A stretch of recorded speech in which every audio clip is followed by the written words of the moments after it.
ಅದಕ್ಕೆ ಇವೆಲ್ಲ ಸಮಸ್ಯೆಗಳು ಈಗ ನಾವು ಸ್ವಂತವಾಗಿ ನಾವೆಲ್ಲರೂ ಕೂಡ ಜನರು ಆಗಲೇ ನಮ್ಮ ಕುಮಾರ್ ಹೇಳ್ತಾ ಇದ್ದ, ನಾವೆಲ್ಲರೂ ಸೇರಿ ಮೊದಲು ನಮ್ಮ ಜವಾಬ್ದಾರಿಗಳು ಅನ್ಕೋಬೇಕು. ಈಗ ನಾವು ಈ ಸಾರಿ ಸಂಕಲ್ಪ ಮಾಡಿದ್ವಿ, ನಾವು ಇಂಡೋರ್ಗೆ ಹೋಗಿದ್ವಿ. ಯಾಕೆಂದರೆ ನಾವು ಬಂದು 20 ವರ್ಷ ಮೇಲಾಯಿತು ಇಲ್ಲಿ ಮನೆ ಕಟ್ಕೊಂಡು. ಯಾವತ್ತೂ ಇಂಥ ಸಭೆ ಅನ್ನೋದು ನಡೆದಿರಲಿಲ್ಲ ಈ ಏರಿಯಾದಲ್ಲಿ. ಅದರಿಂದ ಅವರಿಗೆ ಅಷ್ಟು ಹೇಳ್ಬೇಕು, ನಾನು ಇವರು ತುಂಬ ಹೆಸರು ಗೊತ್ತಿಲ್ಲ ಗೊತ್ತಾಯಿತು. ಹಾಗಾಗಿ ತುಂಬ ಇದು ಮಾಡ್ತಾರೆ ಎಲ್ಲದಕ್ಕೂ. ನಾವು ಮುಖ್ಯವಾಗಿ ಹೇಳಬೇಕಾಗಿರೋದೇನು ಅಂದರೆ, ಎಲ್ಲ ಹೆಣ್ಣುಮಕ್ಕಳು ಇವತ್ತಿನ ದಿವಸ, ಅದರೊಂದು ನಾನು ಸೇರಿನೂ ಕೂಡ ಈಗ ರಿಟೈರ್ಡ್ ಆಗಿರೋದು 6 ವರ್ಷದಿಂದ. ಬೆಳಿಗ್ಗೆ ನಾವು 9 ಗಂಟೆಗೆ ಮನೆ ಬಿಟ್ಟರೆ ಬರೋದು 6:30 7 ಗಂಟೆಗೆ ಬರ್ತೀವಿ ನಾವು ಮನೆಗೆ. ಈಗ ಹಚ್ಕೊಂಡು ಈಗ ಹೋಗ್ತೀವಿ. ಹಾಡಿ ಹಗಲಲ್ಲೇ ಕಳ್ತನ ಅನ್ನೋದು ಹೇಳಿದ್ರೆ ನಾವು ಬೀಗ ಹಾಕ್ಕೊಂಡು ಹೋಗೋದೇ ಕಷ್ಟ. ಅಂದರೆ ಯಾರೇನು ಕರ್ಕೊಂಬಂದು ಮನೇಲಿ ಬಿಟ್ಟು ಹೋಗಿರಕ್ಕೆ ಸಾಧ್ಯ? ಏನೂ ಇರೋದಿಲ್ಲ ಮನೆಯಲ್ಲಿ. ಇರೋ ಒಂಚೂರು ಕಾರನ್ನು ಕೂಡ ಹೊರಟೋಗ್ಬಿಟ್ರೆ ಹೀಗೆ. ಇಲ್ಲಿ ಒಂದು ಬೀಟ್ ಪೊಲೀಸ್ ಮೊದಲಿಗಿತ್ತು, ಇವಾಗ ಆ ಬೀಟ್ ಪೊಲೀಸ್ನವರು ಇಲ್ಲ. ದಯವಿಟ್ಟು ಅದೊಂದು ಬೀಟ್ ಪೊಲೀಸ್ ವ್ಯವಸ್ಥೆನ ಮಾಡಿಕೊಡ್ಬೇಕು ಅಂತ ನಿಮ್ಮ ಇದನ್ನು ಕೇಳ್ಕೊತೀವಿ. ಯಾಕೆ ಅಂತಂದರೆ ಕೆಲಸಕ್ಕೆ ಹೋಗದೆ ಯಾರಿರಕ್ಕೆ ಸಾಧ್ಯ?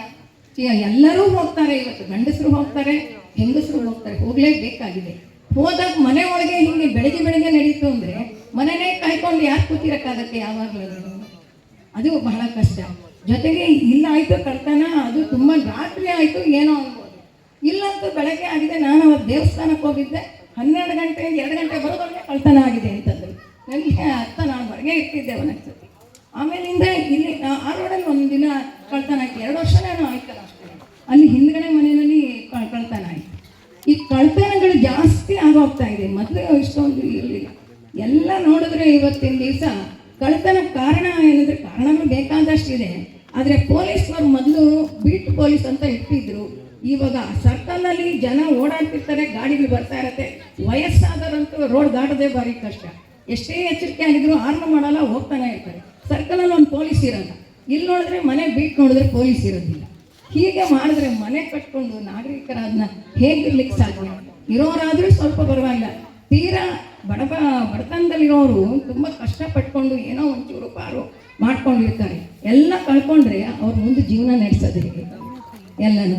ಅದು ಒಂದು ಮುಖ್ಯವಾದ್ದು ಬೀಟ್ ಪೊಲೀಸ್ ಒಂದು ಮಾಡಿಸ್ಕೊಡಿ ಅಂತ ಕೇಳ್ಕೊತಾ ಇದ್ದಿದ್ದಮ್ಮ. ಜೊತೆಗೆ ನಾವು 4-5 ಜನ ಹೆಂಗಸರೆಲ್ಲ ಬಂದು ನಿಮ್ಮ ಮುನ್ಸಿಪಾಲ್ಟಿಗೆ ಹೇಳಿದ್ದೀರ, ನೀವು ಆಶ್ವಾಸನೆ ಕೊಟ್ಟಿದ್ದೀರಾ, ಇನ್ನು ಮಾಡ್ತೀವಿ, ದುಡ್ಡಿಲ್ಲ ಮಾಡ್ತೀವಿ ಅಂತ. UGD ವ್ಯವಸ್ಥೆ ಒಂದು ದಯವಿಟ್ಟು ಈ ಒಂದು ಇದಕ್ಕೆ ಏರಿಯಾಕ್ಕೆ ಮಾಡಿಕೊಡಿ ಅಂತ ತಮ್ಮನ್ನ ಕೇಳ್ತಾ ಇದ್ದೀವಿ. ದಯವಿಟ್ಟು ಅದನ್ನು ಮಾಡಿಕೊಡ್ಬೇಕು ನಾವು. ಮತ್ತು ಸ್ಲ್ಯಾಬು ಅಷ್ಟೇ, ಅಲ್ಲಿ ಸೊಳ್ಳೆ. ನಾವು ಅಲ್ಲಿ ಕೂತ್ಕೊಂಡ್ರೆ ಸಂಜೆ ಹೊತ್ತು ಯಾವಾಗಲೂ ಒಂಚೂರು ಪೇಪರ್ ಓದೋಕ್ಕೆ ಏನಾರು ಒಂಚೂರು ಕೂತ್ಕೊಂಡ್ರೆ ಮೈಯೆಲ್ಲ ಕಚ್ಚತ್ತೆ, ಅಷ್ಟು ಸೊಳ್ಳೆ. ಹೋಗ್ಬೇಕು ಅಂದರೆ ಸ್ಲ್ಯಾಬ್ ಹಾಕಬೇಕು. ನಮ್ಮ ಕಡೆ ಲಾರಿ ಬರ್ತಾರೆ, ಕಸ ಎತ್ತ ಹಾಕ್ತಾರೆ, ಅದು ಒಣಗಿರ್ತಾರೆ. ಒಣಗಿ 1 ವಾರ ಆದರೂ ಬರಲ್ಲ. ಬಂದರೆ ನಾವೇನಾರ ಒಳಗಡೆ ಇದ್ದರೆ ಅಲ್ಲೆಲ್ಲ ಒಂದು 3 ಕಡೆ ತಗೊಂಡು ಹೋಗ್ತಾರೆ, ಇನ್ನು ಬಾಕಿ ಕಡೆ ಎಲ್ಲ ಬಿಡ್ತಾರೆ. ಒಬ್ಬ ಮೇಸ್ತ್ರಿ ಬಂದು ಆ ಜೊತೆಗೆ ಎಲ್ಲೇ ಕಸ ಹಾಕಿದಾರೆ ಅದು ಎತ್ಕೊಂಡು ಹೋದರೆ ಸರಿ ಹೋಗುತ್ತೆ. ಮೇಸ್ತ್ರಿ ಇರೋದಿಲ್ಲ. ಯಾರೋ ಒಂದು 3 ಜನ ಪೌರ ಕಾರ್ಮಿಕರು ಬರ್ತಾರೆ, ಅವರು ಎಲ್ಲೊಂದು 2 ಕಾಣಿಸ್ತಾ ಹಾಕ್ತಾರೆ. ಕಾಣಿಸ್ತಾ ಇದ್ರು ಎತ್ಕೊಂಡು ಹೋಗ್ರಪ್ಪ ಅಂತ ಅಂದಿಗೆ ನಾನು 2 ಸತಿ ಅವ್ರು ಮಾಡ್ಕೊಂಡೇ ಹೋಗಲಿಲ್ಲ, ಸುಮ್ಮನೆ ಹಂಗೆ ಹೋಗ್ತಾರೆ. ಹೀಗೆ ಮಾಡಿದ್ರೆ ಎಷ್ಟು ಕೊಳಕು ನಮ್ಮ ಪ್ರದೇಶ, ಎಷ್ಟು ನೋಡೋಕ್ಕೆ ಚೆನ್ನಾಗೇ ಇರೋದಿಲ್ಲ ಒಂದು ಸ್ವಲ್ಪನಾದ್ರೂ. ಜೊತೆಗೆ ಈ ಮುಖ್ಯವಾಗಿ ಈ ಕಸದ ಲಾರಿ ಬರೋ ಸ್ವಚ್ಛತೆ ಅಂತ ಹಾಡು ಹಾಕೊಂಡ್ಬರುತ್ತೆ.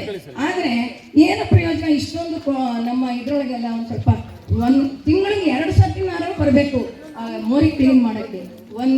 ಚಾಮುಂಡೇಶ್ವರಿ ಹಬ್ಬದಲ್ಲಿ ಬರ್ತಾರೆ, ಅದು ಬಿಟ್ಟರೆ ಆಮೇಲೆ ಯಾರೋ ಹೋಗ್ತಾರೆ ಮನೆ ಅವ್ರ ಮಗಳು ಎಂಗೇಜ್ಮೆಂಟ್ ಆಯಿತು, ಪಾಪ ಅವ್ರ ಮುನ್ಸಿಪಾಲ್ಟಿ ಅವರೇ ಎಲ್ಲ ಕರ್ಕೊಂಡು ಕ್ಲೀನ್ ಮಾಡಿ ತಕ್ಷಣ ಲಾರಿ ಬಂತು. ಅವ್ರೇನು ಮಕ್ಕೊಂಡಿದ್ರೆ ನಮ್ಗೆ ಗೊತ್ತಿಲ್ಲ. ಅಂದರೆ ಒಟ್ಟಿನಲ್ಲಿ ನಾನು ಹೇಳೋ ಪ್ರಶ್ನೆ, ತಕ್ಷಣ ಲಾರಿ ಬಂದು ಎತ್ಕೊಂಡು ಹೋಯ್ತು. ಅದೇ ಯಾರು ನಮ್ಮಂತವ್ರು ಮೊದಲು ಹೇಳಿದ್ರೆ ಅಯ್ಯೋ ಬಂದ್ರೆ ಆಯ್ತು ಹೋಗಿ ಎತ್ಕೊಂಡು ಬರೋದೇ ಇಲ್ಲ. ಹೀಗೆ ಮಾಡೋದು ಬದಲು ಹೋಗಿ ಯಾರ ಮೇಸ್ತ್ರಿ ಬಂದು ವಾರ ಬೇಡ 15 ದಿನಕ್ಕೆ 1 ತಿಂಗಳು ಒಂದ್ಸತಿ ಮೋರಿ ಕ್ಲೀನ್ ಮಾಡಿದ್ರೆ ಸ್ವಲ್ಪ ಚೆನ್ನಾಗಿರುತ್ತೆ ನಮ್ಮ ಇದನ್ನು ಕೂಡ. ಅದು ನಮ್ಮ ಉದ್ದೇಶ ಏನು ಅಂದರೆ, ನಮ್ಮ ಶಶಿಯವರು ನಮ್ಮ ಎಲ್ಲ ಇರೋದ್ರಿಂದ ನೀವು ಸ್ವಲ್ಪ ಮಾಡಿಸ್ತೀರಾ ಅಂತ ಇದರಿಂದ ನಾವು ನಿಮ್ಮನ್ನ ಕೇಳ್ಕೊಳ್ತಾ ಇದ್ದೀವಿ. ಯಾವುದಕ್ಕೂ ಎಷ್ಟು ಹೋಗ್ತಿರ್ಲಿಲ್ಲ ಅವಾಗೆಲ್ಲ, ನಿಮ್ಮ ಒಂದು ಇದರಿಂದ ನಾವು ಇದು ಮಾಡ್ಕೊಳ್ತಾ ಇದ್ದೀವಿ. ಅದರಿಂದ ಆ ಮೋರಿ ಫಸ್ಟ್ ಕ್ಲೀನ್ ಆಗಬೇಕು ಸರ್. ಮತ್ತು UGD ಸ್ಲ್ಯಾಬರ ಒಂದು ಸ್ವಲ್ಪ ಅವ್ರು ಯಾರೋ ಹೇಳಿದ್ರು, ಮತ್ತೆ ಒಂದು 15-20 ಸ್ಲ್ಯಾಬರ ಈ ಕಡೆಗೆ ಹಾಕ್ತೀವಿ ಅಂತ.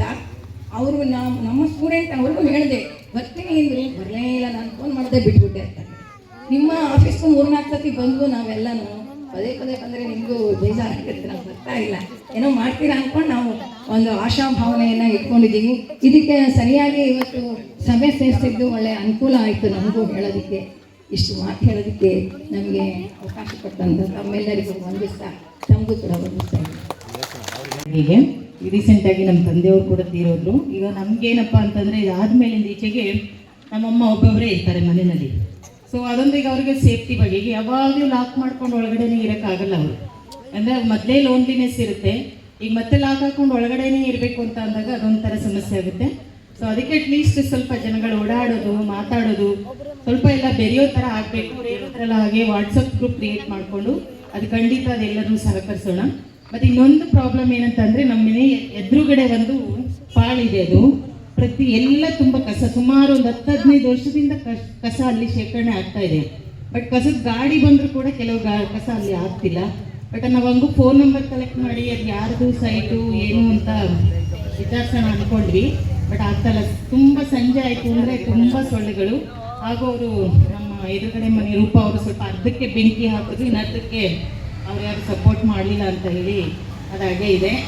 ಸೊ ಖಂಡಿತ ಇದೊಂದು ಸ್ವಲ್ಪ ಪ್ರಾಬ್ಲಮ್ ನಾವು ಸಾಲ್ವ್ ಮಾಡಿಕೊಡ್ಬೇಕು ಅಂತ. ಏನಿಲ್ಲ, ಅದು ಕಸ ಸ್ವಲ್ಪ ಕ್ಲಿಯರ್ ಮಾಡಿಬಿಟ್ರೆ ಗಾಡಿಗಳಿಗೆ ಹಾಕೋದ್ರಿಂದ ಅಟ್ಲೀಸ್ಟ್ ಅರ್ಧ ಸಮಸ್ಯೆ ಸಾಲ್ವ್ ಆಗುತ್ತೆ. Thank you. ಬಂದು 1 ತಿಂಗಳಾಯ್ತಷ್ಟೇ.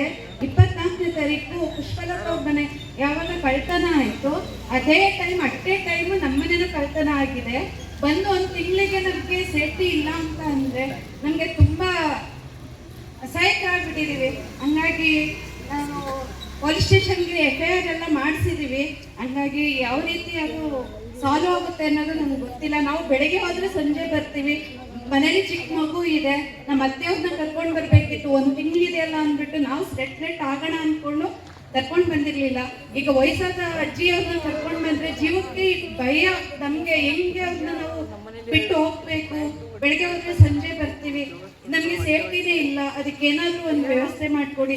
ಏನಾದರೂ ಅವಶ್ಯಕತೆ ಇದ್ದರೆ ನಮಗೆ ಏರಿಯಾಗಳಿಗೆ ಒಂದು CC ಕ್ಯಾಮ್ರಾ ಒಂದು ವ್ಯವಸ್ಥೆ ಮಾಡಿಕೊಡಿ. ಅದಾದಮೇಲೆ ಮತ್ತೆ ಯಾವ್ದಾದ್ರು ಪೊಲೀಸ್ PCಗಳನ್ನ ಮಧ್ಯಾಹ್ನ ಟೈಮು ಮತ್ತು ನೈಟ್ ಟೈಮಲ್ಲಿ ಗ್ರೌಂಡ್ಸ್ ಥರ ಅದಕ್ಕೊಂದು ಅವಕಾಶ ಮಾಡಿಸ್ಕೊಡ್ಬೇಕು ಅಂತ ಸರ್ ಕಡೆ ಕೇಳ್ಕೊತಿದ್ದೀನಿ. ಇವರು ಸ್ವಲ್ಪ ಪೊಲೀಸ್ ಇಲಾಖೆಗೆ ಪ್ರೆಸರ್ ಕೊಟ್ಟರೆ ಅವರು ಏನಾದರೂ ಸಪೋರ್ಟ್ ಮಾಡ್ಬೋದು.